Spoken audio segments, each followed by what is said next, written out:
Welcome to Pep Talk uh, from Arka Leadership. Arka Leadership is an institution for promoting authentic leadership. And in these series of conversations, we bring you face to face with leaders who live and breathe authentic leadership. That is, they are genuine, they live their values, and they are trusted for being who they are. Our guest today is Madhura Dasgupta Sinha, the founder CEO of Aspire for Her. If I may read out her brief profile, with a mission to change the diversity equation of our country, Aspire for Her was launched to motivate young women to enter and persevere in the workforce and to unleash India's huge economic opportunity. With a BE in electrical engineering and an MBA from XLRI, she has over 25 years of experience in the banking industry. Her career includes building one of India's youngest banks, of leading the merger of the bank with her NBFC, and of 17 years in an MNC bank in various business leadership roles, including growing the P&L to a $100 million business. Welcome, Madhura. We are indeed privileged to have you with us today. Thank you so much, Rajiv. It's my pleasure. And congratulations to the Arka team for doing what they do every day. Thank you. Thank you so much. So let me start by quoting your mission statement, which says, creating a generation of financially independent women by turning every woman's career aspiration into action through education. What was the trigger that set you on this mission? We are all very curious to know after leading a corporate life for so many years. Yeah, so, 25 years in banking, but I will not even hesitate a minute to say that the last 2 years of my professional life have been the most fulfilling and the most rewarding. The trigger that set my mind off in this direction was actually the gender data that was emanating from India. And I saw that in terms of women's economic participation, India was sixth from the bottom in a list of 156 countries. And I felt that Indian women really didn't need to be there. I mean, we don't deserve to be in that space. When I went a little deeper into the problem, I realized that the corporate participation, not only corporate, actually workforce participation of women has been declining steadily for the past 15 years. So it's not a problem which is just today's problem or a problem of now. It is a problem which has slowly been eroding the numbers for a while. As per McKinsey Global Institute, this is India's $1 trillion opportunity. And hence I thought that someone needs to do something about this problem and get the right stakeholders talking to each other. And I thought that someone could be me. So that was the trigger, and that's how Aspire for Her was born on Women's Day 2020. Oh, that's wonderful. And it's great that we are having this conversation on the budget day today. So I'm sure this will be very, very helpful to the Indian economy. So let us talk about your vision, Madhura. What is your vision, and when and how do you plan to reach these milestones in the near future? Well, we are talking about women being financially independent. So essentially, because we feel that financial independence is the cornerstone to all other forms of independence for women, for men, for everybody. We want to impact, we want to touch more than 1 million women, and we want to add them to the workforce by 2025 and make that number 10 million by 2030.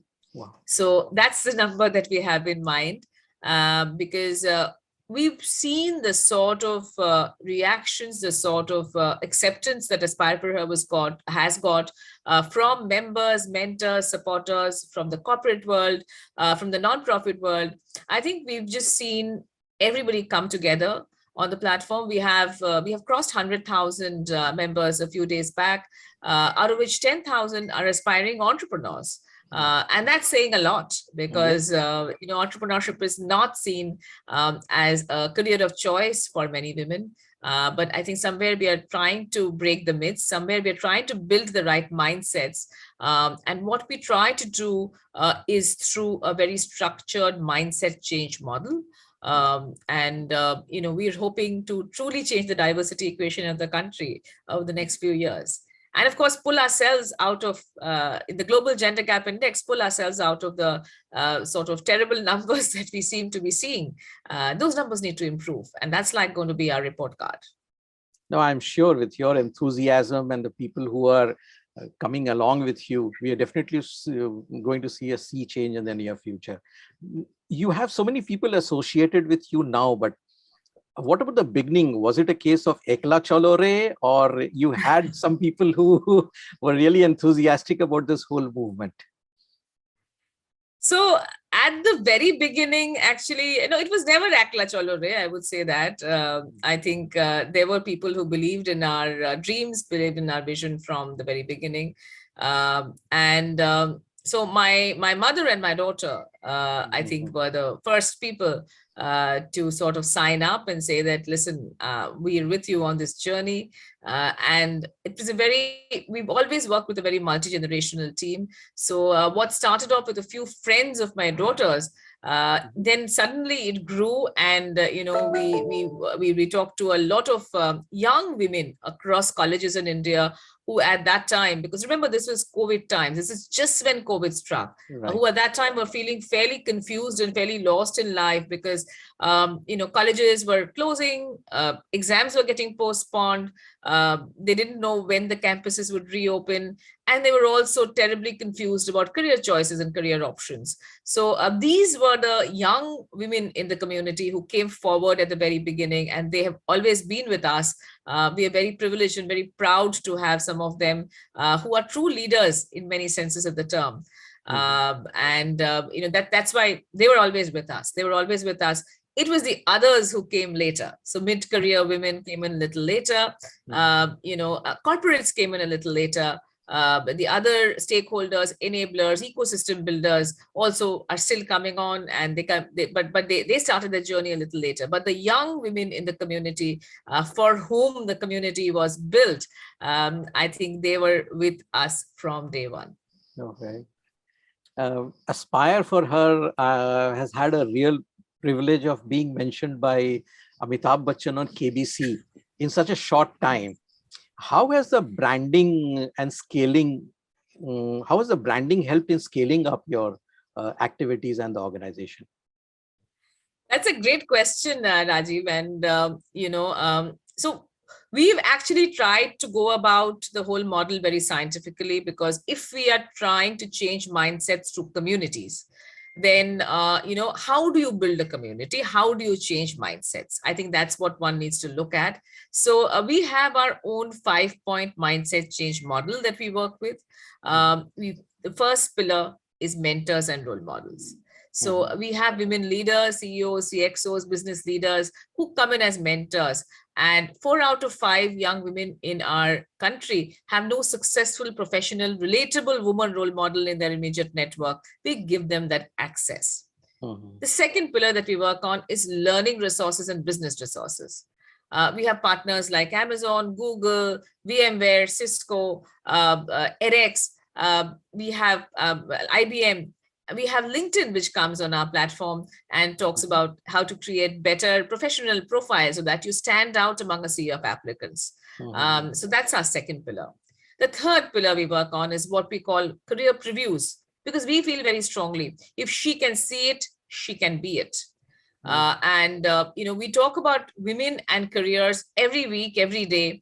And these are careers which are sometimes conventional, traditional careers, and sometimes they're really cool, non-traditional, off the beaten track kind of careers. We want to open doors and windows of minds so that women can discover what are the various ways in which they can have economic agency of their own. But we ensure that every career that we talk about, there is a financial independence angle to it.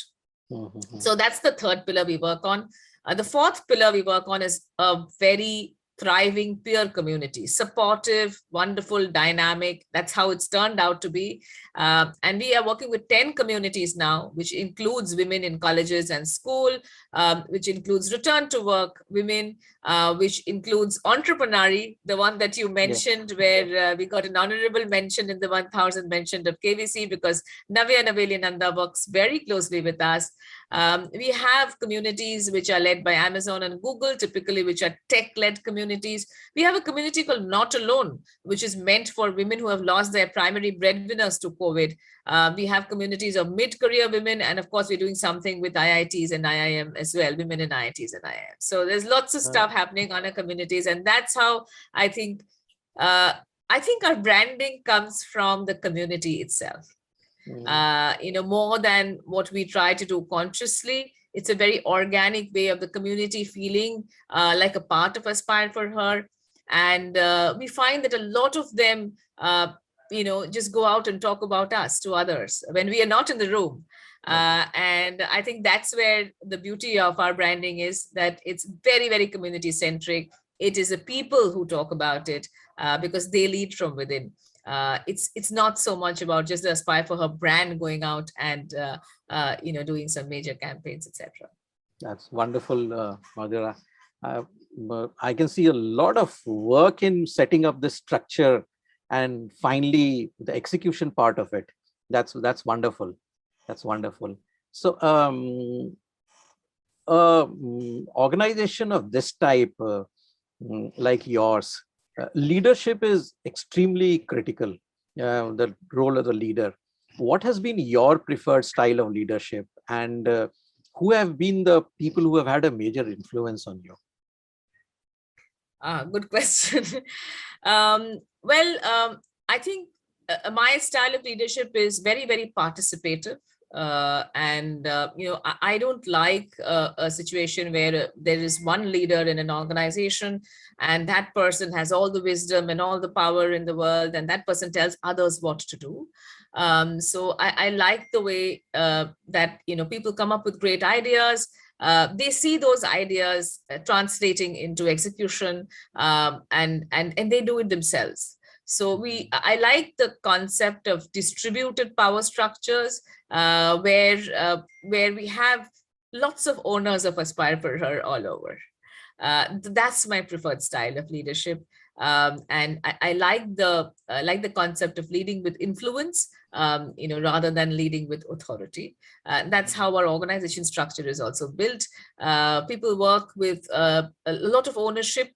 They take a lot of their own decisions, and we don't believe, too much in, sort of being very prescriptive or being very, very authoritarian in what we do.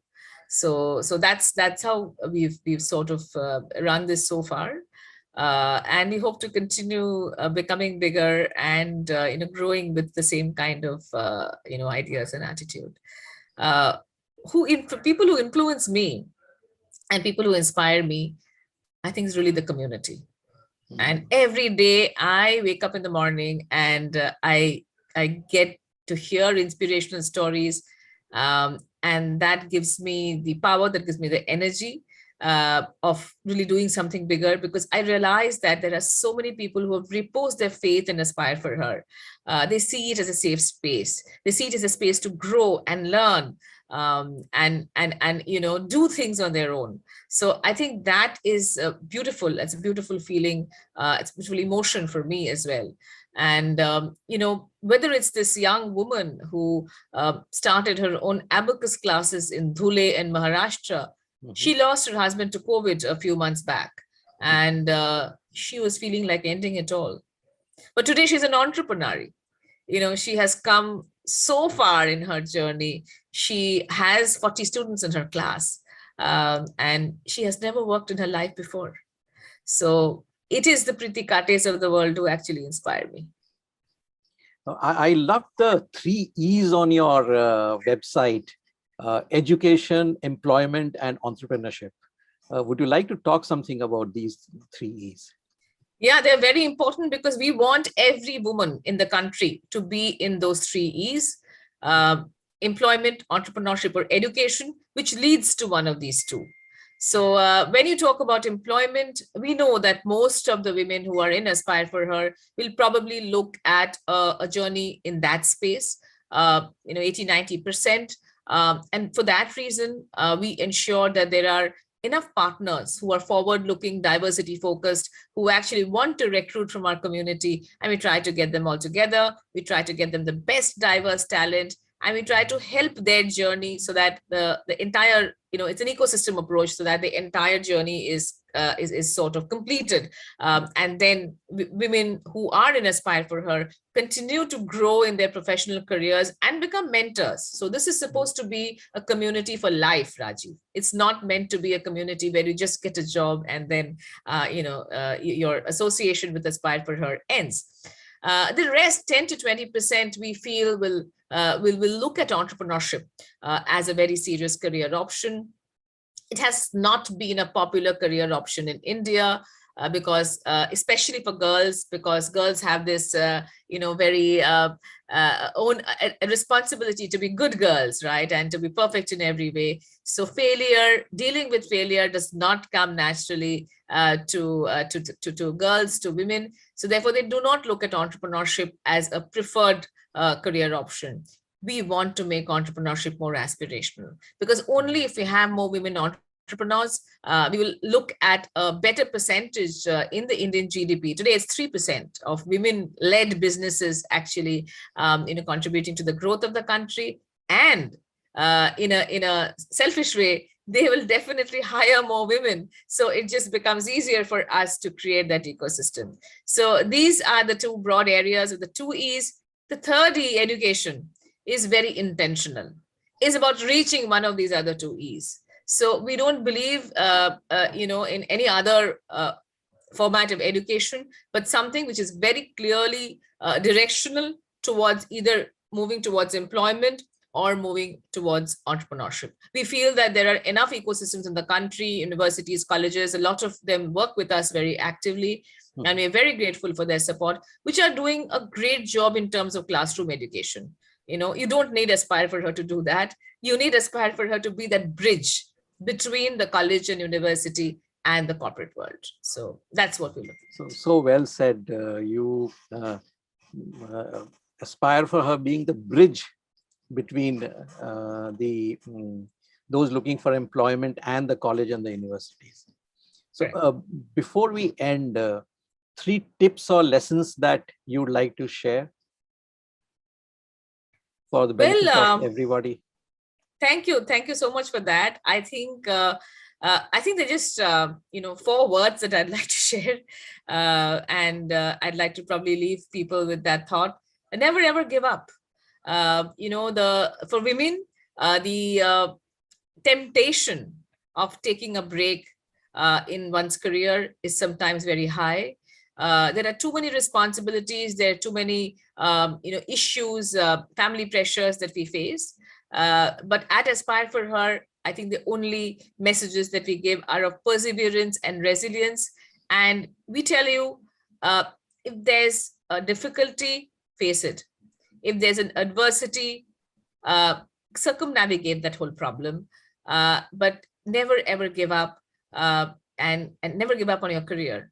It is the only thing that will stay with you and that will ensure that you are totally independent, and you live a great life. So thank you. Lean in as in a way, yes. In a way, yes. So thank you, Madhura. It's been wonderful talking to you, and thank you for telling us about Aspire for Her, and our best wishes. It is a successful organization, and our best wishes for it to scale further heights. Thank you so much. Thank you so much. Thank you. We have miles to go before we sleep, Rajiv. So, and we love the fact that there are supporters like yourself who are part of our journey. So thank you so much for having me here.